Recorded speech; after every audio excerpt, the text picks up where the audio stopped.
എനിക്ക് ഫാൻസ് ഉണ്ടായിരുന്നു. 2013 സിനിമയിൽ വന്നതിന് ശേഷം ആ ഫാൻസ് ഒക്കെ പോയി. അതിന് മുന്നേ വരെ എനിക്ക് ഭയങ്കര ഫാൻസ് ആയിരുന്നു.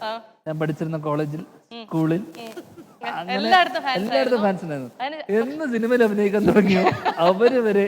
പക്ഷെ അപ്പോഴും ഒരു മെച്ചമുണ്ട്, സിനിമയിൽ അഭിനയിക്കുന്നതിനേക്കാൾ കൂടുതൽ ഫാൻസ് ധ്യാനുണ്ടായത് ഇന്റർവ്യൂകളിലൂടെയാണ് എന്ന് പൊതുവെ ഒരു പരദൂഷണം പറഞ്ഞു. അല്ലല്ല, ഈ 2013 ഫാൻസ് സത്യം പറഞ്ഞ ആക്ച്വലി സിനിമയിൽ വന്നതിന് ശേഷം ഫസ്റ്റ് സിനിമ കഴിഞ്ഞപ്പോ എനിക്കൊരു 10 ഫാൻസ് ഉണ്ടായിരുന്നു. 10 പേര്, 10 അല്ല, ഒരു 8 വീട്ടിൽ 5 പേര്. അല്ല, വീട്ടിലാരും വന്നൊന്നും ഫാൻസ് അല്ല, 8 പേര് പല ഭാഗത്തു നിന്നായിട്ട് ഒരു ദിവസം എന്നെ കാണാൻ വേണ്ടി വന്നു. അന്വേഷിച്ചിട്ട് 2013 അവസാനം അപ്പൊ എന്നോട് വന്നിട്ട് പറഞ്ഞു, ഒരു 4, 5, 6, 7 പേര് വന്ന്, ചേട്ടന് വേണ്ടി ഞങ്ങളൊരു ഫാൻസ് അസോസിയേഷൻ തുടങ്ങാൻ വേണ്ടി ആഗ്രഹിക്കുന്നു പറഞ്ഞു. ഞാൻ പറഞ്ഞു, അതൊരു വല്ലാത്ത ആഗ്രഹമായി പോയല്ലോ, എന്ത് പറ്റി? അല്ല ചേട്ടൻ ഇനി വെച്ചടി കയറ്റായിരിക്കല്ലോ. ഇനിയിപ്പോ 2014-13 തിര ഹിറ്റായി നിൽക്കുന്നു. ഹിറ്റായില്ലെങ്കിൽ അത്യാവശ്യം ചേട്ടൻ്റെ ഇതിനെ പേരെടുത്തു.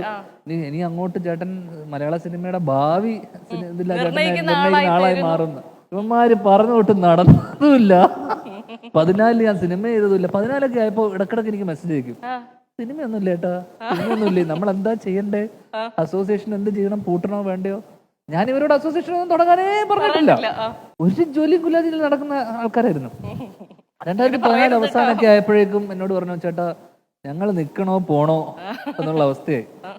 കുറച്ച് കഴിഞ്ഞപ്പോഴേക്കും പലർക്കും ഇതൊക്കെയോ ജോലിയൊക്കെ ആയപ്പോഴേക്കും ഒരുത്തൻ ദുബായി പോയി, പിന്നെ ഒരുത്തൻ അങ്ങനെ പല ജോലിക്കൊക്കെ ആയി. അവരിത് കാണുമ്പോ, അവരെവിടെയെങ്കിലും ഇരുന്നത് കാണുമ്പോ അവർക്ക് എന്തായാലും സന്തോഷം അവിടെ നിർത്തി വെച്ചോ. അങ്ങനെ 10 വർഷങ്ങൾക്കപ്പുറം സിനിമയിലൂടെ അല്ലെങ്കിലും. പക്ഷെ എന്തൊക്കെ പറഞ്ഞാലും ഇനി അസോസിയേഷൻ ഒന്നും ഉണ്ടാക്കിയില്ലെങ്കിലും ധ്യാന ഫാൻസ് മീറ്റ് എന്ന് പറഞ്ഞപ്പോ തന്നെ എല്ലാ തിരക്കുകളും മാറ്റി വെച്ച് വന്ന ഇഷ്ടംപോലെ ഫാൻസ് ഇവിടെ ഇരിക്കുന്ന കണ്ടോ?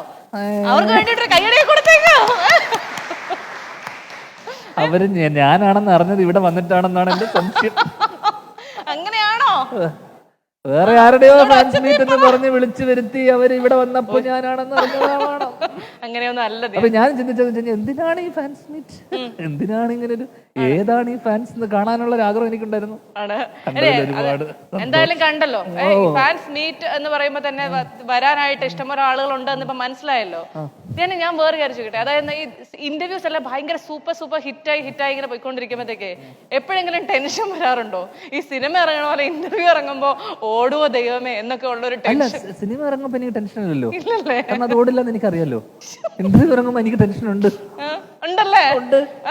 ഇന്റർവ്യൂ ഇറങ്ങുമ്പോ ഹിറ്റായില്ലെങ്കിൽ എനിക്ക് ടെൻഷൻ ഉണ്ട്. പ്രത്യേകിച്ച് ഇപ്പൊ വീണയുടെ കൂടെയുള്ള ഇന്റർവ്യൂ എനിക്ക് ഭയങ്കര ടെൻഷൻ ഉണ്ട്.